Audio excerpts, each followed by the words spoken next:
Dragi copii, să ascultăm împreună minunata poveste Fata moșului cea cu minte, de Petre Ispirescu. A fost odată un om bătrân care avea o fată mare de se dusese vestea în lume despre vrednicia ei. Moșneagul se căsători de a doua oară cu o babă care avea și ea o fată mare. Baba însă punea pe fata uncheașului la toate greutățile casei, iar fata ei se clocise de atâta ședere. Biata fata uncheașului torcea, țesea, făcea pâine, mătura și scutura fără să zică nimic. Dar baba punea partea fetei sale și pâra la uncheaș pe fiica lui și-o tot ocăra. Nu era ziuliță lăsată de la Dumnezeu să nu se certe cu el și să-și gonească copila. Îi tot spunea: dacă nu-ți vei duce fata de aici, pâine și sare pe un taler cu tine nu mai mănânc.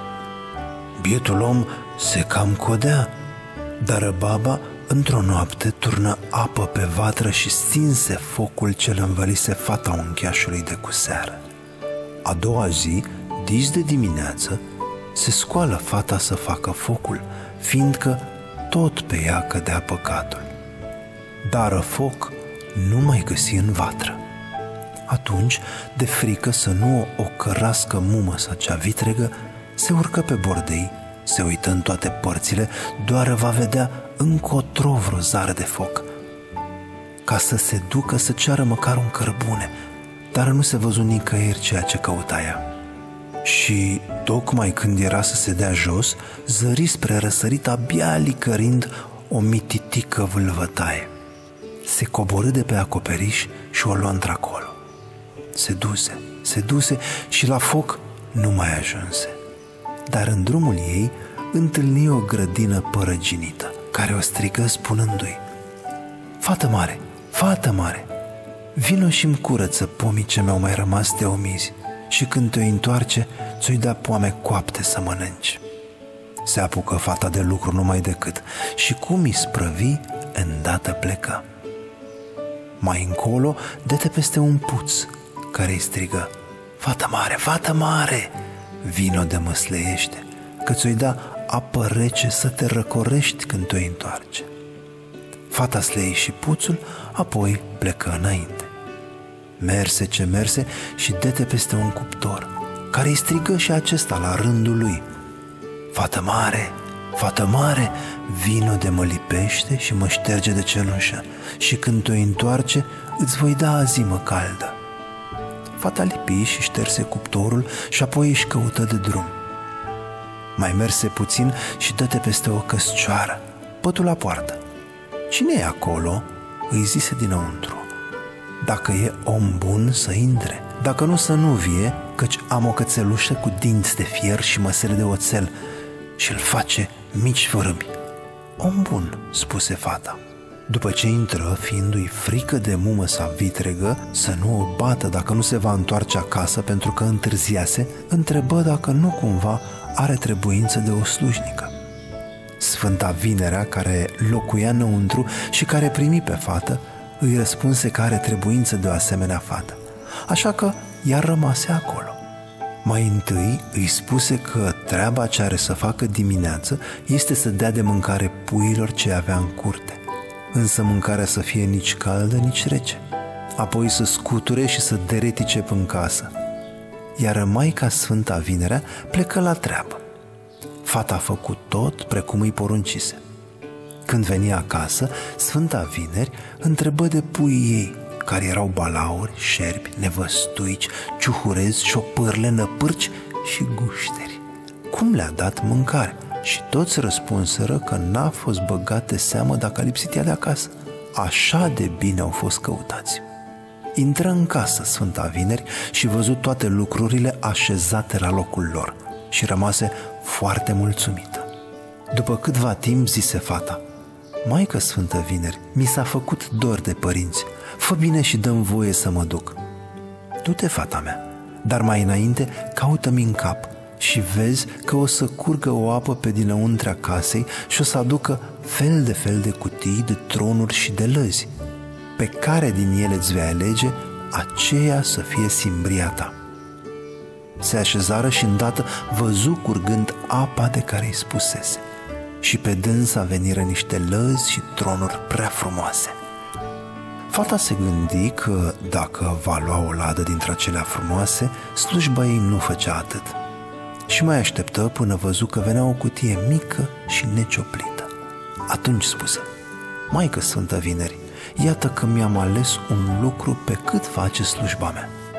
Ia-l, fata mea, dacă n-ai voit să-ți alegi altceva mai frumos, atunci du-te cu Dumnezeu. Fata uncheașului își luă ziua bună, plecă cu cutia la subțioară și, întorcându-se pe la cuptor, căpătă o azimă caldă, trecând pe la puț bău apă rece de sărăcorii, iar când ajunse la grădină, mâncă poame coapte. Fata ajunse acasă și găsi pe tată său zdrobit la inimă de mâhnire. Îi spuse tot ce a făcut, apoi deschise cutia. Dar ce să vezi înăuntru?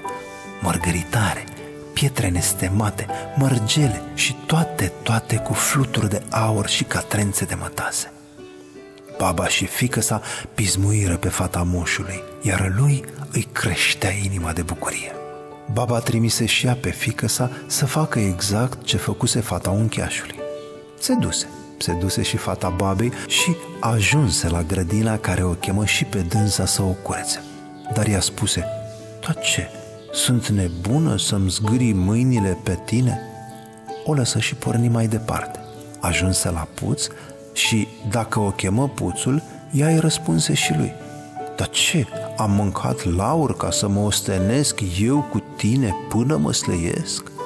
Și plecă mai departe și se duse până ce dete și peste cuptor, care o strigă la fel ca și pe fata uncheașului, dar ea îi spuse: Dar ce, vrei să murdăresc mănușițele și să mă vâr pentru tine? Și plecă înainte până ce ajunse și ea la Sfânta Vineri. Acolo fu întrebată ca și fata uncheașului și fu primită în slujbă. Apoi Maica Sfânta Vineri îi zise și ea să facă exact ceea ce îi spusese fetei moșneagului și plecă la treburi. Când se întoarse acasă, toate ligioanele cu gâturi întinse se plânseră că li s-au opărit gâtlejurile. Intră în casă și văzu o harababură de nu-i mai dădea nimeni de căpătâi. În cele din urmă, fata cea leneșă îi spuse: Maică Sfântă Vineri, mi s-a făcut dor de părinți, dă-mi dreptul meu, căci mi s-a urât aici, eu mă duc acasă. Du-te, fata mea, spuse Sfânta Vineri, dar mai așteaptă un pic. O să treacă o apă pe dinaintea portiței, aducând fel de lucruri și pe care ți-o plăcea să o iei, alege. Iar până atunci să-mi cauți în cap. N-apucă să puie mâinile în capul ei și se repezi imediat să ia de pe gârlă lada cea mai mare și cea mai frumoasă pe care o văzu. Sfânta Vineri îi spuse: Deoarece ți-ai ales această ladă, să nu o deschizi până acasă. Și când o vei deschide, să fii numai cu muma ta singură în casă, să nu vadă nimeni ce e înăuntru. Fata luă lada și plecă repede. Când se întoarse pe la cuptor, văzu azime calde. Încercă să ia, dar nu putu. Nu mai putea răbda de foame. Pe la puț trecu cu jind să se răcorească, dar nu primi nimic. Iar când trecu pe lângă grădină, îi lăsă gura apă și nu putu să se umbrească puțin de arșița soarelui. Ajungând acasă, obidată de osteneală și flămândă, n-a avut răbdare. O chemă pe maică-sa pe ascuns și îi zise să facă pe uncheaș și pe fata lui să iasă afară. Cum rămaseră singure, deschiseră lada. Ce ieși de acolo? Balauri, șerpi și ligioane toate, cărora le arsese gâtlejul când le dase de mâncare. Îndată le sfâșiară și le mâncară. Tot satul se înspăimântă de întâmplarea asta și fiecare om băgă de seamă că asta vine de la răsplătirea dumnezeiască. Fata moșneagului însă se căsători cu un flăcău din cei mai frumoși ai satului, care o ceru de la taică-su și o luă de soție.